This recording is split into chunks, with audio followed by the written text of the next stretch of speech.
ఎర్లియర్గా కట్టిన టౌన్స్ అన్నీ కూడా గవర్నమెంట్ ప్లేసెస్లో గవర్నమెంట్ ఉన్న దీంట్లోనే చేసేది. ప్రత్యేకంగా ఈరోజు ప్రతి చోట కూడా ఒక ప్రాంతం డెవలప్ అవ్వాలంటే సుమారుగా ఇక్కడ ఉన్న ప్లేసెస్లో 5,000 ఇళ్ళు అంటే ఒక మేజర్ పంచాయతీకి మించి ఇక్కడ ఒక కొత్త లొకాలిటీ ఒకటి మరి మనం ఒక గ్రామాన్ని నిర్మిస్తున్నాం, ఒక ఊళ్ళు నిర్మించేస్తున్నాం. ఇక్కడైతే మన టిట్కో సైట్స్కి అయితే ముఖ్యమంత్రి గారు జగనన్న నగర్ అని, అటువైపు మరి 1 సెంట్ స్థలాలు ఏమైతే ఉన్నాయో అక్కడ జగనన్న కాలనీ అని ఉభయతారకంగా ఈ రెండు కూడా చేయడం జరిగింది.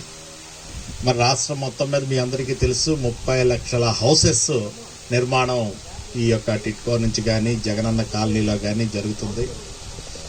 మరి రాష్ట్రంలో చాలామంది ఈ మధ్య కాలంలో నేను చూస్తుంటే అభివృద్ధి ఎక్కడ అని అన్నారు. వారందరికీ ఒకటే చెప్తున్నాం, మీరు డైరెక్ట్గా ప్రైమ్ మినిస్టర్ ఆవాస్ యోజన వెబ్సైట్కి వెళ్ళండి.